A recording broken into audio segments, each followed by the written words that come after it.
தண்ணி தண்ணி சூப்பரா இருக்கு, சுவையா இருக்கு. போஸ்ட் இருக்க ஒரு ஸ்ட்ரீட் பண்ணுங்க சார். ஓகே சார் நல்லா இருக்கு சார். சால்ட் இல்ல. ஆமா சார். ஆஹா ஓஹோ பேஷ் பேஷ். சூப்பர்.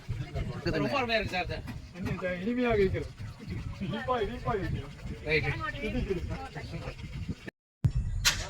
சூப்பரா வந்து ரெடி ஆகிட்டு இருக்கு. இந்த வீடு கன்ஸ்ட்ரக்ஷன் ஆகிட்டு இருக்குது. இது வந்து வாங்கின கஸ்டமரே வந்து கஸ்டமைஸ் பண்ணிட்டு இருக்காங்க. சூப்பரா டெவலப் ஆயிருக்கு பாருங்க இந்த வீடு. அப்படியே அவங்க வாசல்ல நோண்ட போறாங்க, நோண்டான லைன் இருக்கும். அப்படியே கனெக்ட் பண்ணிக்கலாம். உள்ள லைன் போட்டு சரி. சைட்டுக்குள்ள சார் பங்களா டைப்ல அருமையான சூப்பர் வீடு கட்டிருக்காங்க.